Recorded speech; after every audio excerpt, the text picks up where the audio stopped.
कुछ इसी तरीके का डायग्राम मैंने बनाया था।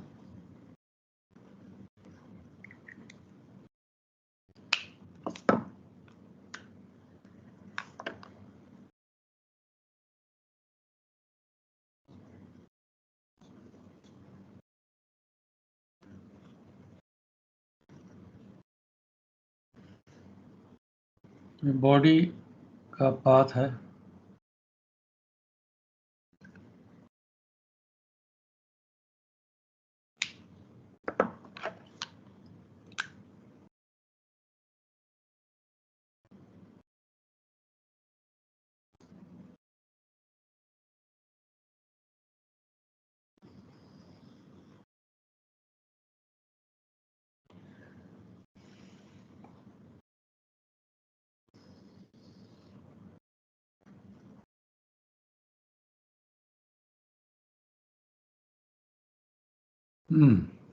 अब बताओ कौन सा एंगल एजीमथ है, कौन सा एंगल एम्पलीट्यूड है? नेमिंग से बता दो। सर ये E Z X amplitude. E Z X is equal to amplitude. और एजीमथ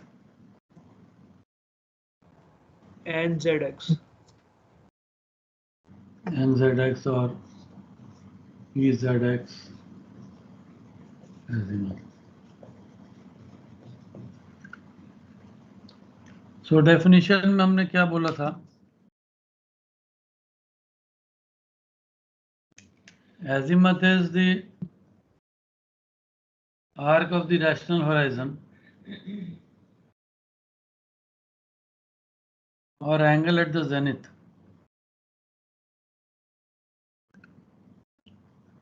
Arc of the rational horizon or angle at the zenith contained between the meridian of the observer and the vertical circle passing through the body. Vertical circle वो होती है जो zenith, body, Nadir, diametrically opposite zenith, इसको vertical circle बोलते हैं। तो angle at the पोल वो इक्विनोक्शियल diagram में आता है, इसमें नहीं आता, तो वो गलती मत करना। इसमें वो इक्विनोक्शियल का आर्क होता है और एंगल एट द पोल, इसमें arc of the rational horizon और एंगल एट द जेनिथ। और एजीमथ का नेमिंग टेक्निक क्या होता है? From east west towards north and south. Azimuth azimuth को from north. From north 60 degrees east और north 60 degrees west और साउथ 60 डिग्री वेस्ट और साउथ 60 डिग्री ईस्ट। यानी पहले नॉर्थ साउथ होगा, बाद में ईस्ट वेस्ट होगा। तो एजीमथ जो है वो इधर से नापोगे,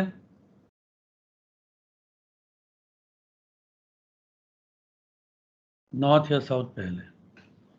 एम्पलीट्यूड का नेमिंग टेक्निक क्या होगा देखते हैं अभी, पहले डेफिनेशन पढ़ लें। Amplitude is the arc of the rational horizon और angle at the zenith content between, WZD क्या है?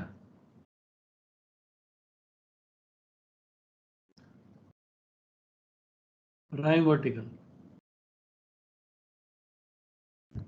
भूल गए। Prime vertical is a vertical circle again which passes through the zenith and the nadir, but it cuts the east and west point of the observer. यहाँ से बहुत vertical circle बन सकते हैं, ऐसे ऐसे ऐसे ऐसे। जैसे नॉर्थ और साउथ पोल से बहुत मेरिडियन बनते हैं, ऐसे जेनिथ और नादिर से भी करोगे तो बहुत वर्टिकल सर्कल बन जाएंगे। बट एक ही वर्टिकल सर्कल होगा जो उसके ईस्ट और वेस्ट पॉइंट से जाएगा, बाकी तो या ईस्ट से ज़्यादा होगा या ईस्ट से कम होगा, तो इसको prime vertical. So arc of the rational horizon और angle at the zenith contained between the prime vertical of observer बोल दो या understood है, and vertical circle through the body हो गया। यहां तक तो डेफिनेशन ठीक बोला था तुमने जिसमें बोला, उसके आगे और कुछ है? at rising or setting, theoretical rising or setting. At the time of theoretical rising or setting, यानी बॉडी का जब theoretical rising और setting में true altitude क्या होता है? 0 degrees। यानी centre of the body and centre of the earth same है, रैशनल होराइजन पे बॉडी होता है। जब ट्रू ऑल्टीट्यूड 0 होता है तो जेनिथ डिस्टेंस क्या होता है? 90 डिग्री। तो कौन से रूल से हम सॉल्व कर सकते हैं? नेपियर रूल से sir, side PZ x triangle Napier rule से हम सॉल्व कर सकते हैं। नेपियर रूल से सॉल्व करना क्यों इजी है? क्योंकि उसमें एक एंगल या एक साइड 90 होता है, तो कोसाइन फॉर्मूला लंबा लगाने की जरूरत नहीं है। क्या था वो? Sine of middle part is equal to tan of adjacent parts product और cos ऑफ ऑपोजिट पार्ट्स। अभी करेंगे तो समझ जाओगे, दोबारा याद आ जाएगा तुमको। तो थ्योरेटिकल राइजिंग सेटिंग इंपॉर्टेंट है। तो हमने ये सॉल्व करके एक फॉर्मूला भी सॉल्व किया था। क्या फॉर्मूला हमने बनाया था? Sine of amplitude is equal to sine dec upon cos of lat. Sine dec upon cos lat. तो कोसाइन फॉर्मूला से नेपियर रूल बनता है जब कुछ 90 हो जाता है। और उससे हमने फिर ये बना लिया था, सिंपल कर लिया था, sine amplitude is equal to sine declination upon cos lat. तो यही फॉर्मूला तुम्हारा अब यूज होगा इस चैप्टर में, इसको सॉल्व करने के लिए। अगर थ्योरी पूछता है तो तुम डायग्राम बना के थ्योरी अच्छे से समझा सकते हो, डेफिनेशन लिख सकते हो। प्रैक्टिकल करना तो यह फॉर्मूला याद है तुमको। अब एम्पलीट्यूड का नेमिंग टेक्निक कैसे होता है? Sir east 5 north. इस केस में सबसे पहले ईस्ट या वेस्ट लिखते हैं। राइजिंग के टाइम बॉडी नोट करोगे तो ईस्ट हो जाएगा। तो ईस्ट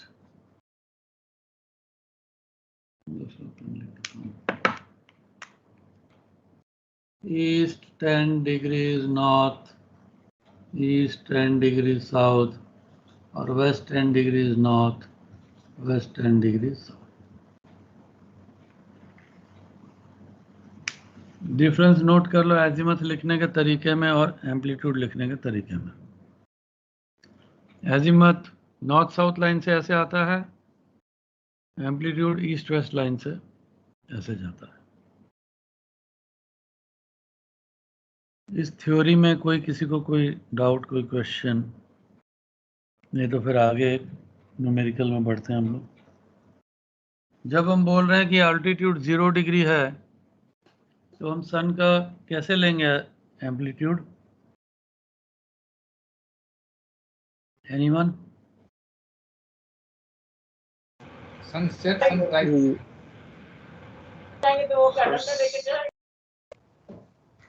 सर जब रैशनल होराइजन से हाफ आ सेमी डायमीटर डिस्टेंस ऊपर होता है तब लेते हैं, क्योंकि रिफ्रैक्शन की वजह से तब जब तो ऑल्टीट्यूड 0 है, ऑल्टीट्यूड 0 है तो फिर नजर कैसे आता है ऊपर, दिखता कैसे? रिफ्रैक्शन की वजह से। हाँ रिफ्रैक्शन है काफी। रिफ्रैक्शन की वजह से जब उसका लोअर लिम सेमी डायमीटर का हाइट पे हो, हमने एक बार कैलकुलेट भी किया था क्लास में, 18 मिनट 18.3 मिनट ऐसा कुछ, तब हम लोग ले लेते हैं एम्पलीट्यूड। ये क्वेश्चन दिखाई दे रहा है सबको स्क्रीन पे? वर्कड एग्जांपल ऑन 5 मार्च 2008। गौतम पढ़ो जरा ये। Yes sir.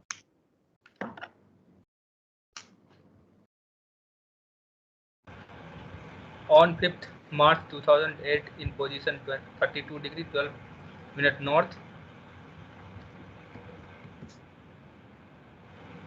178 degrees 16 point east, the rising sun bearing 100 compass. If variation was 3 degree east, find the deviation of the compass. Note पढ़ो note. This is an examination type of question. Here you where you have to calculate the time of occurrence at sea when you read the sunset azimuth. तो देख लो हमारा formula था sine amplitude is equal to sine declination upon cos lat. Latitude तो दिया हुआ है dr, लेकिन declination एल्मनेक से निकालना पड़ेगा जिसके लिए टाइम चाहिए। तो ऐसे क्वेश्चन में टाइम देता नहीं हमको, सनराइज का टाइम एल्मनेक से निकालना पड़ेगा, इसलिए राइजिंग सन लिख रहा है। तो तुम्हें पता चल जाएगा कि सनराइज कर रहा है। दूसरा हिंट है कि 100 डिग्री कंपास बेरिंग अगर है, 100 डिग्री का बेरिंग तो ईस्ट में ही होगा, उससे भी पता चल जा रहा है कि राइजिंग है। डिविएशन निकालेंगे हम लोग। तो क्वेश्चन में तो डायरेक्टली दिया हुआ है राइजिंग सन बोथ। हाँ दोनों दिया, वही कह रहा हूँ, राइजिंग भी दिया और बेरिंग भी दिया, तो ईस्ट ही है। एल्मनेक निकालो। बोर्ड दिखाई दे रहा है? Yes sir. तो 5 मार्च को सनराइज बताओ। लैटिट्यूड 32 डिग्री 12 मिनट नॉर्थ में।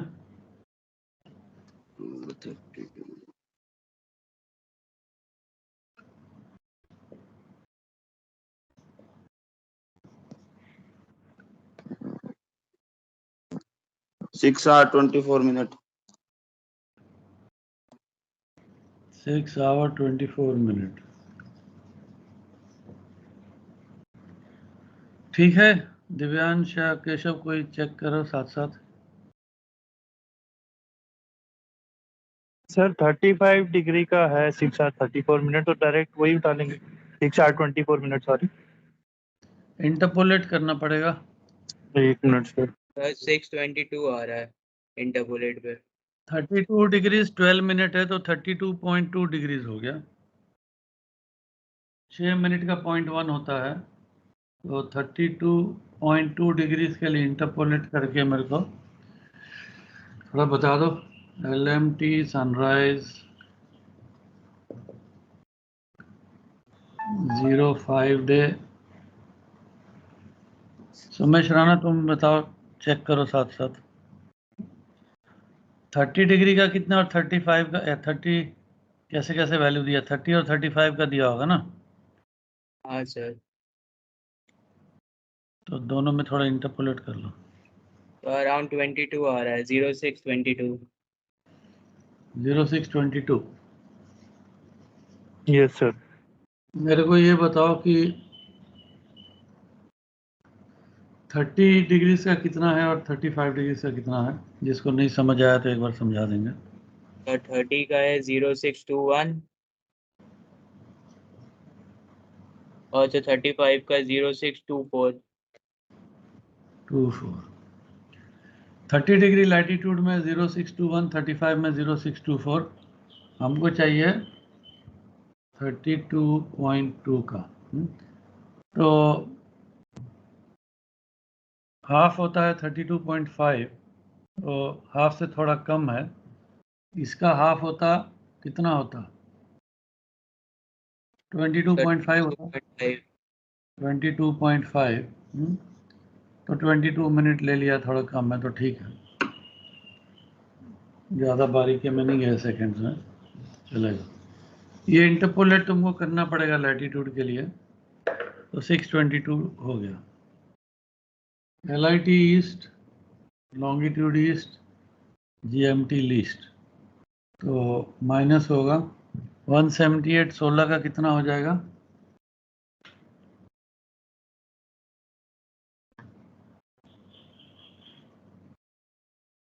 सुमेश राणा, 178 डिग्री 16 मिनट का longitude in time. 11:53:4 11 hours 53 minute 04 second. So GMT sunrise minus करेंगे ना कि प्लस करेंगे? सुमेश क्या करोगे? Minus sir.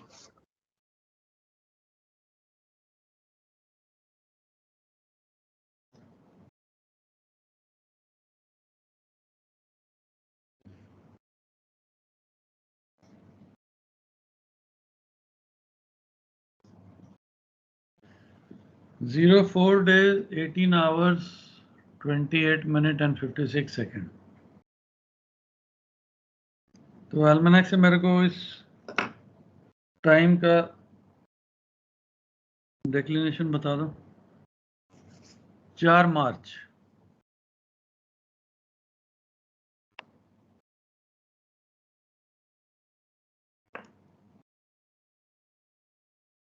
declination 04 day 18 hour,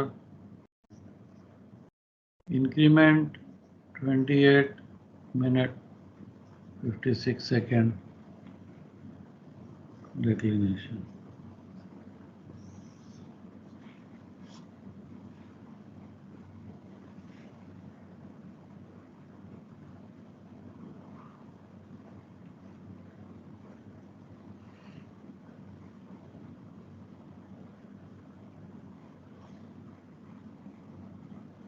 Sumesh देख रहे हो एल्मेनेक?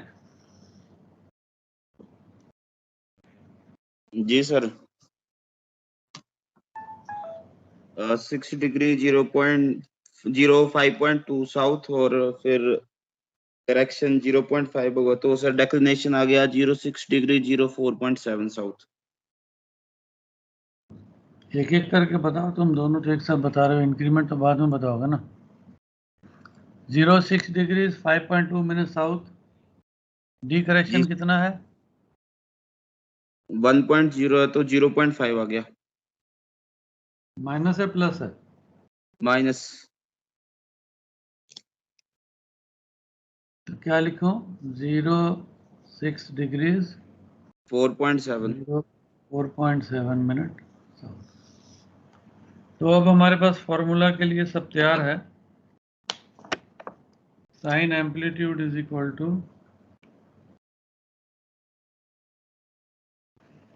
Sign declination upon cos light.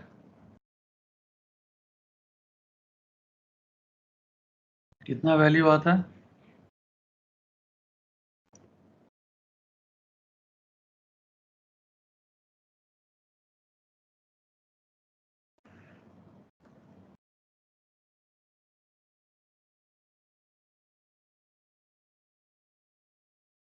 Formula में डाल के जरा वो करो, कैलकुलेटर से बताओ मेरे को।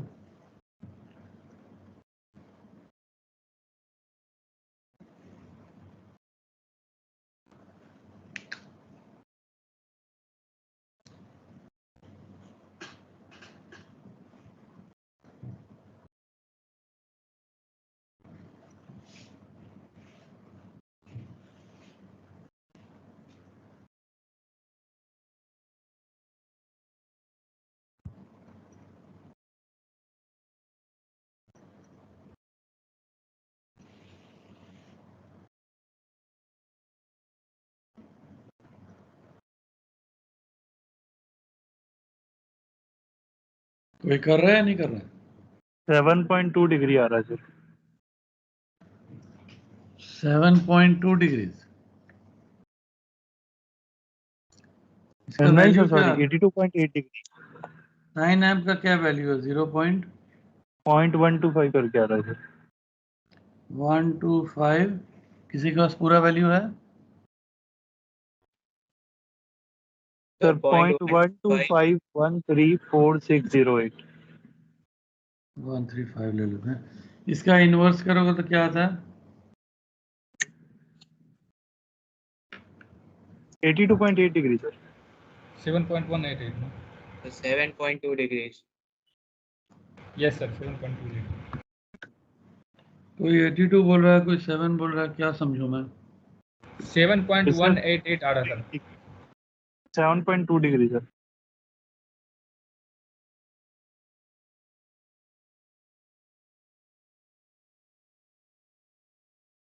सेवन 7.2 डिग्री आ रहा है ना? तो फिर ऐसा क्यों बोल रहे हो?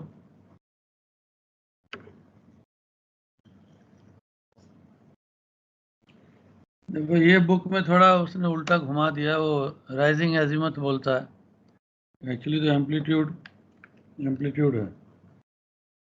तो चेंज कर दिया, 92 में उसने अलग तरीके से काम किया हुआ है। तो फॉर्मूला इस बुक में लिखता है cos rising azimuth, cos rising azimuth 90 minus theta is equal to cos theta.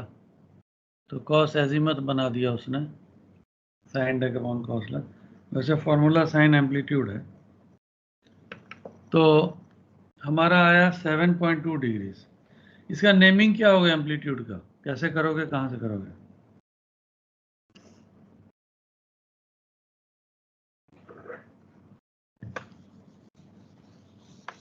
Sir, east, north. East north. East north क्यों करोगे?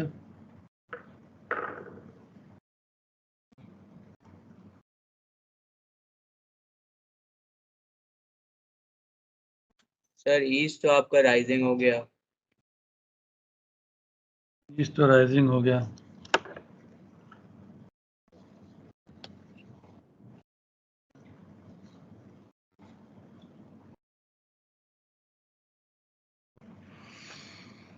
ईस्ट राइजिंग हो गया क्योंकि राइजिंग है बॉडी, ठीक है।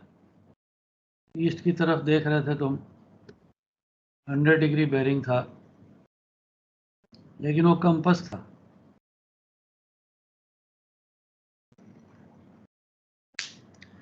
दूसरा सफिक्स क्या दोगे? As a declination sir. Very good. Declination कितना था? Declination आपका south. South sir. Declination south.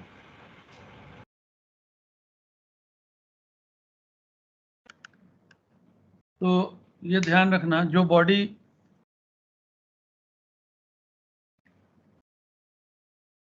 बिल्कुल राइजिंग करता है ईस्ट में, वो ट्रू बेरिंग 0 डिग्री डेक्लिनेशन होता है। डेक्लिनेशन साउथ है तो एम्पलीट्यूड साउथ। अब अगर ईस्ट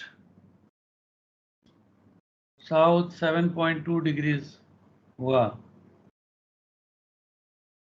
तो ट्रू बेरिंग क्या हुआ इसका? 97.2। True bearing 97.2 degrees. Compass bearing क्या दिया हुआ है क्वेश्चन में? सर 100। कंपास एरर कितना हो गया?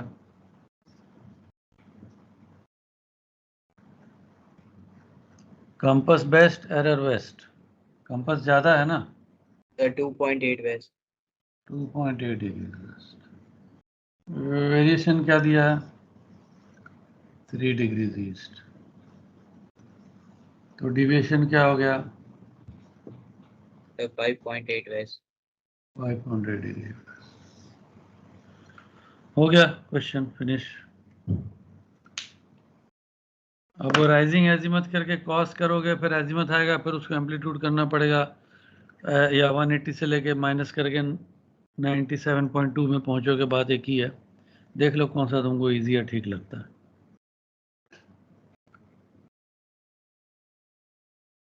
So anyone has any question or any doubt in this?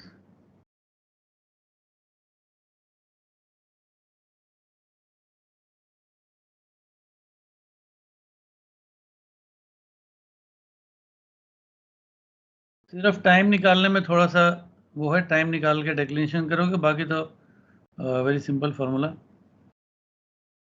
You should not have any problem.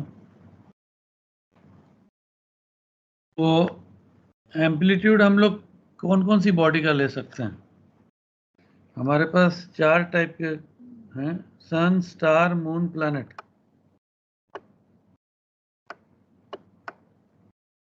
Amplitude किस किस का ले सकते हैं हम लोग? ये ओरल क्वेश्चन भी, ओरल में भी पूछ सकते हैं तुमको, सेकंड मिनट ओरल में भी पूछ लेते हैं। गौतम ने आधा जवाब ठीक दिया है कि सन और मून का लेते हैं एम्पलीट्यूड। इसका मतलब किसका नहीं लेते हैं? स्टार और प्लैनेट का नहीं लेते हैं। ये तुम्हारे प्रिंसिपल की बुक में लिखा भी है, बीच बीच में एक एक लाइन में बहुत कुछ है, ओरल में पूछ लेते हैं ये। स्टार और प्लैनेट का एम्पलीट्यूड क्यों नहीं लेते हो?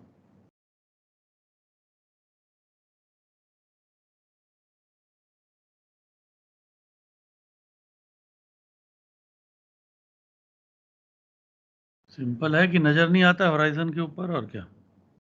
The horizon is always little hazy and star, it's very difficult to see a star और planet on the horizon. Zero altitude होगा तो एम्पलीट्यूड लोगे ना, जीरो ऑल्टीट्यूड में दिखेगा ही नहीं तुमको स्टार और प्लैनेट। ठीक है।